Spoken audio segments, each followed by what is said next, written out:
High friends, welcome back to my channel Gita's world. আজকে আমি মুচমুচে স্ন্যাক্স বানিয়ে দেখাবো। ঘরে থাকা উপকরণ দিয়েই বানিয়ে নিতে পারবেন।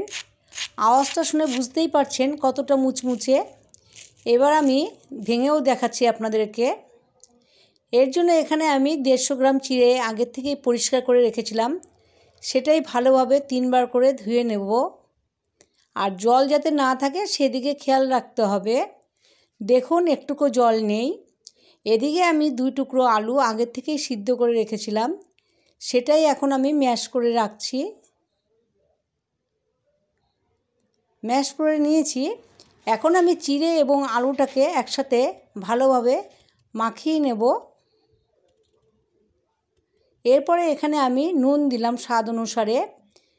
কাঁচা লঙ্কা 3 টুকরো দিয়েছি, 3টে কুচো করে দিয়েছি। আর চিলি ফ্লেক্স দিয়েছি, পেঁয়াজ কুচো দিয়েছি, চাট মশলা দিলাম, কাশ্মীরি রেড চিলি পাউডার দিয়েছি আর 2 চামচ কর্নফ্লাওয়ার দিলাম। এবার সব কিছু একসাথে ঠিকঠাকভাবে মিশিয়ে নেব।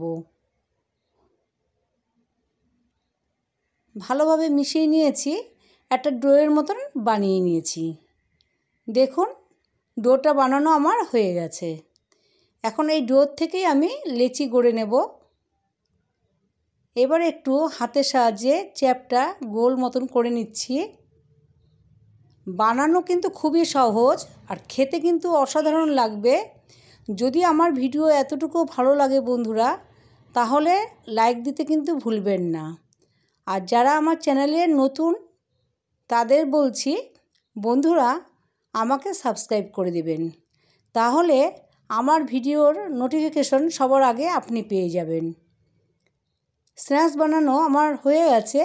এখন আমি একটা বাটি নিয়েছি, তার মধ্যে 2 চামচ বেসন দিয়েছি আর 2 চামচ চালের গুঁড়ো দিয়েছি। এরপরে এখানে আমি নুন দিলাম, চাট মশলা দিলাম আর সুন্দর রঙের জন্য রেড চিলি পাউডার সেটা দিয়েছি। সব কিছু ঠিকঠাকভাবে মিশিয়ে অল্প অল্প জল দেব, দিয়ে একটা ব্যাটার বানিয়ে নেব।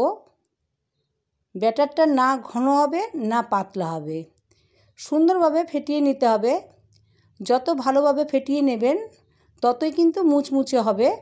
এখানে আমি 2 চামচ গরম তেল দিয়েছি বন্ধুরা, কিন্তু সেটা দেখানো হয়নি, স্কিপ হয়ে গেছে। আপনারা এখানে 2 চামচ তেল দিয়ে নেবেন, গরম তেল, তাতে করে স্ন্যাক্সগুলো মুচমুচে হবে। এখন আমি তেল গরম করে তারপরে আমি স্ন্যাক্সগুলো দিয়ে দিচ্ছি। এই সময় গ্যাসের ফ্লেমটা আমি মিডিয়ামে রেখেছি, না হলে অল্প সময়ের মধ্যে লাল রং ধরে যাবে কিন্তু ভিতরটা কাঁচা থাকবে। একটু সময় নিয়ে ভালোভাবে ভেজে নিতে হবে। বাকি স্ন্যাক্সগুলো আমি ঠিক একইভাবে ভেজে নেব।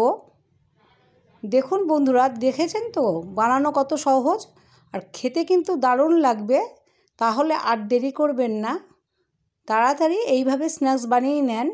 এটা বিকালবেলায় বাচ্চাদেরও দিতে পারেন, নিজেরাও খেতে পারেন এবং কোনো অতিথি আসলে তাকেও বানিয়ে দিতে পারেন। এবার আপনাদের দেখিয়ে দিলাম কতটা মুচমুচে হয়েছে। এখন আমি একটা ভেঙে দেখাবো। দেখুন, যদি ভালো লাগে তাহলে আবারও বলবো আমাকে সাপোর্ট করবেন। আজ এই অবধি।